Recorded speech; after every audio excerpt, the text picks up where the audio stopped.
that played out in regards to Joe Mixon. And we have no idea what the hell is going on with Joe Mixon. I think we may get some sort of announcement or something like at some point.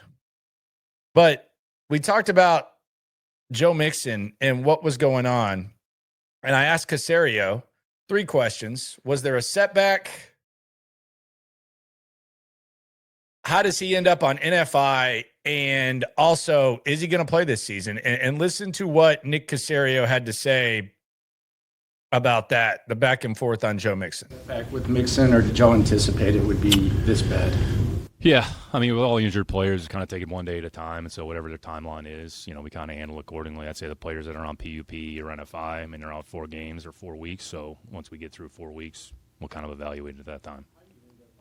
Instead of PUP, was it something away from the facility? No, I mean it's not my call; it's the league's call. So you turn the transactions in, and they put the players in categories. So I mean that's how it's handled. Playing this year, Mixon? Yeah, we'll see. I mean, we'll take it one day at a time, and we'll evaluate those players after 4 weeks and kind of see where they are in their progression, and then make a determination. Okay, so that was a non-committal. Joe Mixon may or may not play last year. It should be noted the Christian Harris situation, which we bring up time after time, they made it be very clear that Christian Harris was going to play last year. They didn't make it clear that he was out. They didn't make it clear that the injury was more serious. Instead, they let people just wonder if it was going to be this week or the week after or the week after or the week after. They did say, D'Amico did say he expected him to play that season. And I think D'Amico is really shook up. And I think there's someone in town that's just really, really in his head to where he's not making a lot of sense. I like D'Amico. I like D'Amico's culture. I like his passion. I like the way he coaches. But I think right now he just has someone in his head to where he's just not making a ton of sense. I'll explain that in a sec, but that brings me, going back to the results, that brings me to the back and forth with Nick Caserio on how this team handles injuries. And D'Amico will be asked the exact same question by DJ Bieneme. And I think that D'Amico handled this much worse than Caserio, although I do think there were some holes in both of their statements. This is me with Nick Caserio talking about the manner in which this organization handles injuries. Here's what Nick Caserio had to say about that. Organizational perspective, like handling injuries and information and stuff like that, what is the approach that you and D'Amico take when it comes to injury information and players and whatnot? Yeah, protect the players. So, again, I mean, it's not public information. So we're trying to do, again, because here's what's happened with injuries, Landry, all right? Everybody tries to make an extrapolation about when are they ready, what are they doing. Well, you guys said it was this number of weeks, then it was early, then it was later. Like, there's no good solution. The solution is protect the players and look out for the best. Don't disagree with any of that by any stretch of the imagination. Interest of the players. Take it one day at a time. Everybody's on a different timetable. Everybody's got a different process that they have to go through, and that's how we handle it. So, again, like other teams may handle it differently. So we just do what we feel is in the best interest of the team. And other teams definitely do handle it differently. But listen to this. This is where it kind of doesn't make a ton of sense. And this is where you talk about like the Patriot philosophy. And Nick Caserio, this is how they handled it in New England. But listen to this. And this is where it's almost counterproductive with two things that he says that aren't necessarily always aligned. Differently. So we just do what we feel is in the best interest of the team and what's best for the players. All right.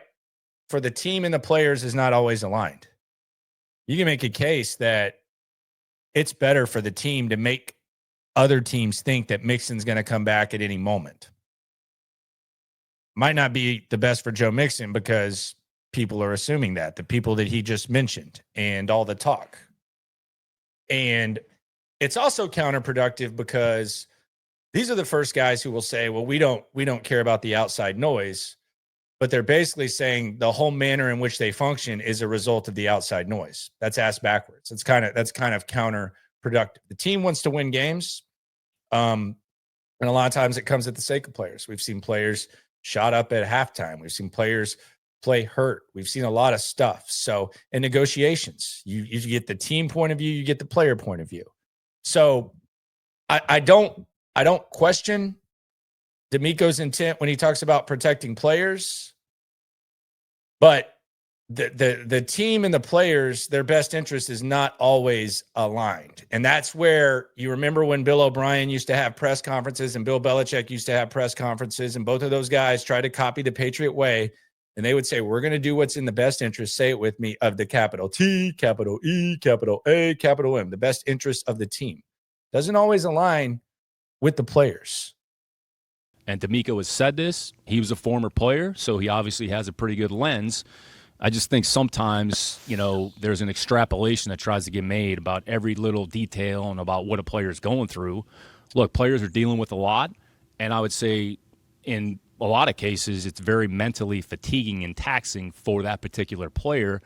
And who else, nobody else really knows what else they have going on top of their injury. So we're trying to be sensitive. Look, I understand you all have a job to do, and you're trying to get information. Like, we understand that. We respect that.